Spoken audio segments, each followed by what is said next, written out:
What is up, everyone? I am TST's the Mudman, and it's time to figure out what we are going to play this weekend ranked in Gods Unchained. And this event is going to be nuts. 12 brand new cards have been added to the game, and the meta is going absolutely crazy.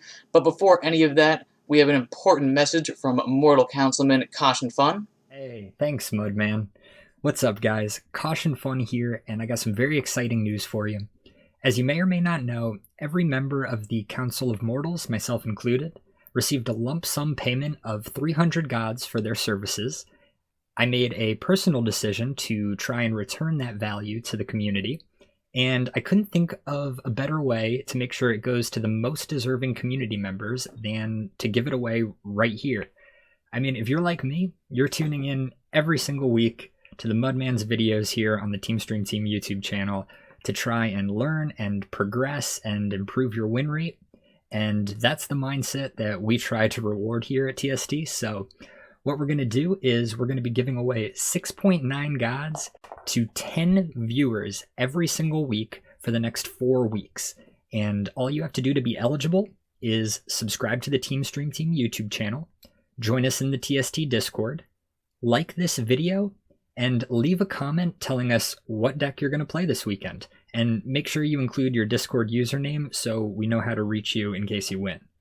And we're going to pick the winners live on Twitch next TSTuesday, so make sure you swing by there if you get the chance. We'll have channel links and full details in the description below. So best of luck to everybody, and enjoy the video. Wow, that's amazing. Thanks, Caution. Let's get right back into it. Before we talk about anything, there is one card I want to touch on real quick. Most of the cards we're going to discuss as we view them in the deck list, but this card is extra special. This card, Blade of White Plains, is a neutral 5-mana 4/4. Its effect is once per turn.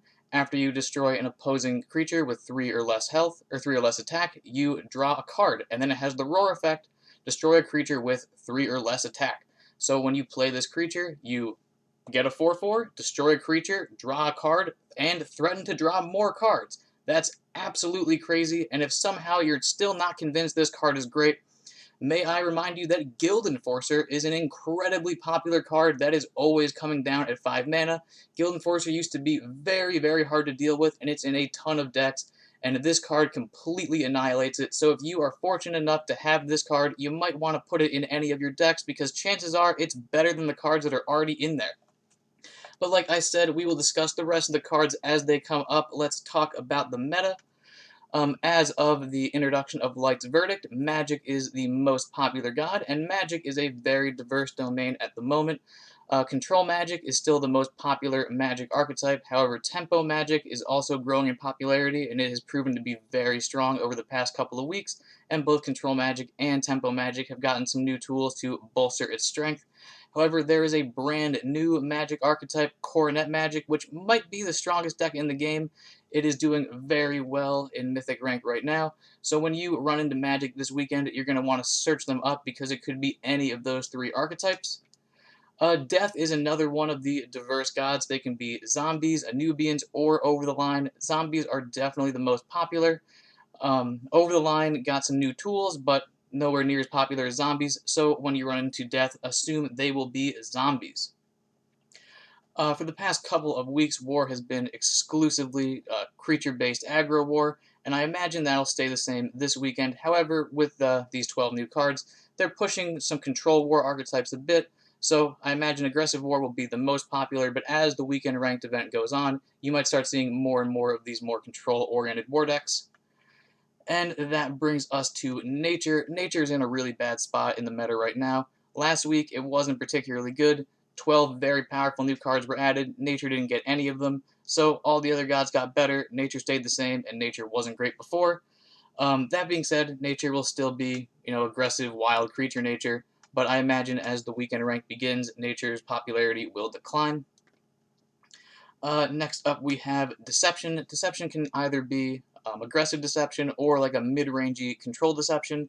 Last week, the mid-range Control Deception was definitely the most popular archetype. That's because zombies were the most popular archetype last week. Now, Magic is the most popular archetype, so I imagine aggressive Deception will be more prevalent. Maybe not as prevalent as the mid-range control version, but the Aggression Deception definitely has a better matchup against those Magic decks. So similar to Magic, when you run a Deception, you're going to want to look up your opponent's deck. And that brings us to Light. The two Light archetypes are, of course, Zoo Light and Control Light. Zoo Light, far more popular than Control Light, but Control Light is much, much more powerful. In fact, Zoo Light got a few more powerful tools that we will be talking about when we look at their decks. But that is it for our overview. Let's take a look at some decks you might want to play this weekend. Alright, let's start things off with the most popular god in Magic. I've got 3 different Magic lists to show you today, and we're going to start things off with a brand new archetype. This is Coronet Magic. And if you don't know, Coronet is a new legendary card. It's a 4-mana 1/1 that can attack. Its Roar gives it +4 health. If it has 9 or more health, delve a 9-mana creature and summon it. If it has less than 9 health, put it back into your deck. So you have to play it, draw it again, and then play it again. And the second time you play it, you get to delve a 9-mana creature. So the earlier you can play the card, the better, because if you can play a 9-mana creature early, you can probably win. However, you might be thinking, it's difficult to get this card twice and play it. How do I do it? Well, as you can see with this deck, we are utilizing the tried and true Lost in the Depths strategy. We have 24 1-mana creatures as well as Lost in the Depths. So your goal is to hard mulligan for Lost in the Depths. If you don't find it, you use all of your draw and foresee options to get in as fast as possible. Obliterate all the cards in your deck, leaving you with just your Coronet, 2 copies of Clone, 2 copies of Warped Engineer, and then this Safeguard Incantation. We'll hold off on the Safeguard Incantation for now. The goal is play 2 Warped Engineers to make your Divine Coronet 0, and then play it. It'll go right back into your deck, and it'll stay as 0 mana. It'll probably be the only card in your deck at that point. You'll draw it again, play your 2 clones, and then play all 3 Divine Coronets, getting you 3 9-mana creatures as early as turn 4. And 9-mana creatures are really great. They often have Frontline and Ward, or Protected, or Armor, or Blitz, or God Blitz. So usually if you can play 1, 2, or 3 9-mana creatures on turn 4, you tend to win the game. But now let's talk about this Safeguard Incantation, because it's a very smart inclusion. So first off, when you do your power turn, your deck is going to be empty. So you're probably going to have to be dealing with fatigue at least a little bit. Safeguard Incantation obviously prevents your fatigue. Also, there aren't that many 9-mana creatures, so oftentimes you are, provided with an Avatar of Magic. Safeguard Incantation not only blocks fatigue, but it also is a spell to activate your avatar and get you a whole bunch of powerful beams. And then last but not least, one of the only decks that can, outrace this type of deck is a School Teacher deck, and School Teacher can't beat you if you play Safeguard Incantation. So essentially, this is a brand new Lost in the Depths archetype. I played a couple of games with it. It is incredibly easy to get your Divine Coronet going on turn 4, and almost nobody can beat a Divine Coronet, or can beat multiple 9-drops being played on turn 4. And of course, you can always hit the mega high roll of getting 3 Anagrioses and just killing your opponent on the spot. But let's jump into the next of our Magic archetypes.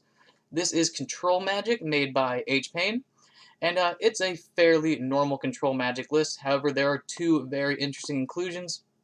We have 2 copies of Arcane Burst, which is a Trial of the Gods card that hasn't really seen any play. It's a 7-mana spell that deals 1 damage to any character for each spell in your void that costs 3 mana or less. And H-Pain has enough 3 mana or less spells in order to make this deal 10 damage. And then we have 2 copies of the new Pyrrhic Knowledge, which is a 3-mana spell that allows you to take a spell you already played, so a spell in your void, put it in your hand, make it cost 0, and then you obliterate cards from the top of your deck equal to its base casting cost. So you can essentially think of it as a 3-mana copy of any spell you want that you've already played. So obviously you can use it with the Arcane Burst, so if you want to get technical, you can play both Arcane Burst and both of the Knowledges and deal 40 damage with just those. Or, if your opponent is pressuring you, you can use the Knowledge to get you back another Shape Blast, another Unbound Flames, whatever you want. It's really good to just get another copy of any card you want, and it costs 3. So this is a fairly, normal Control Magic deck, but with a brand new win condition. And Control Magic is a very fun archetype. This is a fun new spin. So if you like Control Magic, this could be a great choice for you. And we have one more Magic archetype to go over. This says it was made by me, but in reality, this is TBH's deck, the deck that one last week, the same deck we talked about in last week's video.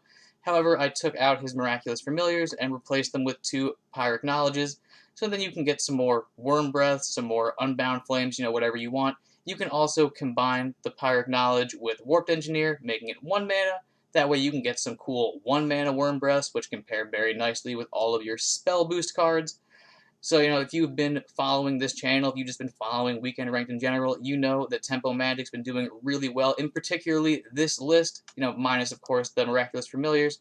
So if you like Tempo Magic, this could be an excellent list for you. Alright, next up we have Over the Line Death.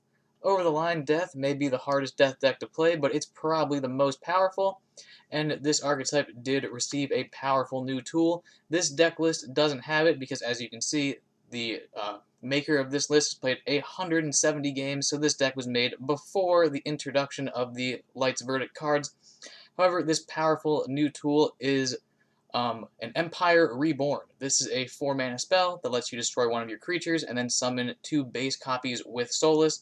And keep in mind, the creature you target gets destroyed. That goes to your void, that doesn't get Soulless, so you don't need to worry about destroying your Possessed Acolyte and then not being able to do it again with Canopic Hoarder. The creature you target does go to your void. So obviously this has some very powerful synergy cards. Your ultimate combos, of course, would be pairing with a Possessed Acolyte to get a 6/6, as well as 2 more Possessed Acolytes that have 2 more 6/6s inside them. The same thing can be done with Rockdrake Egg, just for a ton of stats.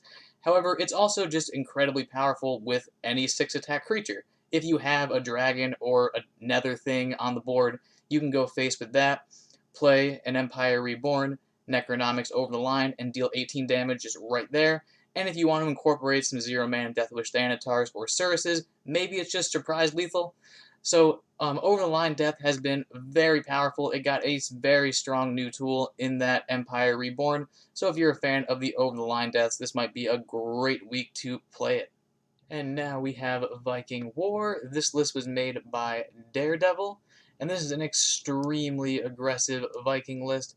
Viking War has been pretty popular for the past couple of weeks, and it's been very strong. This list is just incredibly aggressive. As you can see from the curve, we have almost exclusively 1, 2, and 3 mana creatures. Lots of different ways to buff things. We have the Foolhardy Berserkers, we have the Battle Bards, we have the Valkyries, we have the Death Sworns, we have Thundercallers, we have Another Rounds, and then of course there's Relics and Blitz creatures to control the board state. We have our protected creatures in Adi and Raid Reveler, which are good against the magic archetypes. I guess an important aspect of this deck is, magic is very popular in the meta right now. This is one of the few archetypes that can outrace the Coronet Magic decks. It also has a spare amount of protected cards, which is pretty good against Tempo Magic and decent against Control Magic, and it's just incredibly fast. So if you're trying to attack your weekend run speed run style, then this is the perfect list for you. And now we have Aggro Deception. This list was made by Canis, and in my opinion, Aggro Deception fits very nicely in the meta right now. Like I said in the beginning of the video, nature, Aggro Deception's natural predator is really weak right now, so I imagine you see less nature than usual. And on top of that, this is one of the few archetypes that's capable of outracing the new Coronet Magic decks. Also, Tempo Magic is increasing in popularity, and Tempo Magic has a few tools capable of dealing with hidden creatures, but not that many, so this should fare pretty well against Tempo Magic. Control Magic you might have a hard time with, but for the most part, I think Hidden Rush Deception or any Aggro Deception list should be pretty powerful. You're capable of doing a lot of damage early on. As you can see, we have all of the buff cards that you know and love. We have the Dark Knives, we have the Guildmates, we have the Assassin's Aims. We even have a copy of Merrick, so you can capitalize on whatever creature you've been buffing. You should definitely be able to kill your Coronet opponents on turn 4 or before turn 4, and if it does take too long, you of course have your Orpheos Distraction God Power, as well as Stone Skin Poisons, so you can ignore any of their front lines and continue to go face. And then, like I said before, nature should be less prevalent than ever, so you don't have to worry about Canopy Barrages and Lightning Strikes, avoiding all of your hidden stuff. So if you're a fan of Deception, I definitely recommend Aggro Deception this week. Alright, and the last god to go over is Light. This is a control Light list made by 3 question marks. And just like with the Over the Line deck, this deck was made before Light's Verdict came out. But like I said in the beginning of the video, Control Light received a lot of powerful new tools that you might want to throw into your deck. One of which is this new 5-mana spell that just lets you obliterate any card. And considering people are playing 9 drops on turn 5 nowadays, that might be convenient. But there are some other powerful cards you might want to throw into your light deck, one of which is a Divine Coronet. That's right, Magic is not the only god that can cheat out a 9-drop. Control Light can do it too, and it does it primarily with Enlightenment. Enlightenment was changed 1 or 2 balance patches ago. It's a 3-mana spell. You discard 2 cards, you look through your deck, you pick any 2 cards you want, and you put them in your hand. So if you really want to, you can use the first Enlighten to draw you the Coronet, and the second Enlighten, play the Coronet, then play the second Enlighten, draw the Coronet again, and boom, you got yourself a 9-drop. Or, of course, you can just, draw your Coronet naturally, play it, goes back into your deck, and then on turn 7, you can play Enlighten, find the Coronet, play it, and get a 9-drop. It's very, very powerful. And then the other cards you might want to consider throwing into your Control Light list is both of the White Plains cards. The Martyr of White Plains synergizes excellently with Enlighten as well. The Martyr's effect only really applies when it's in the Void. And if you didn't know, the cards that you discard from Enlighten go into your Void. So you just cut out the middlemen, get them right into your Void, so you can bring back, whatever your next creature that dies is, and get a bonus 2/2 with Frontline. It's very powerful. And then the Blade of White Plains is just nuts. You put that in your deck if you have it. You can put that in any of the decks that we mentioned, except, of course, the Magic Coronet deck. But yeah, all 3 of those cards are nuts. Control Light has been great for the past few weeks, and these cards are incredibly powerful. You might want to take out some of those Call of the Light, and put in those Coronets, put in those White Plains, what have you. Oh, and then one more very important thing to note: you may not have heard about this, but with the patch bringing in the new Light's Verdict cards, transform effects have changed. This was not intended, so they might revert this before the weekend ranked event ends. So you're going to want to keep your eyes on the Discord. But right now, if you transform a creature, the creature you transformed does not go into the Void. This is obviously huge. That means if you Light's Levy a Priestess or a Cursed Obelisk or a Radiant Embalmer, those cards no longer go to the Void, and therefore they cannot be resurrected again. And that's true of any transform effect, not just Light's Levy. Ratify applies. That 3-mana 3/3 that turns something into a 1/5 or a 5/1, that applies. Palace's Incantation, anything that transforms, well, I guess Palace's Incantation always removes things from the Void, but you get the picture. Anything that transforms no longer puts the creature in the Void, so keep that in mind when you're playing against all those different death archetypes. If you're a fan of Control Light, then you're in luck, because this is the strongest it's ever been. Alright, it is conclusion time. We talked about the meta. We had our minds blown by all the new cards. What deck should we play this weekend ranked event? Well, I think you'd be good with any of the Magic decks. However, I say you go with the Coronet Magic, because there's no way this sticks around for long. But whatever deck you decide to go with, try to have fun. Tell us how you did in the TST Discord. Do all the things that Caution told you to do, because you do not want to miss out on this sweet deal. And have a wonderful day. Hey, you! Did you know that subscribing to the TST YouTube channel will increase your win rate by 6.9%? So what are you waiting for? Subscribe to the channel and hit the bell for notifications. And while you're at it, equip Scythe of the Harvest and attack the like button directly in the face. Bye-bye!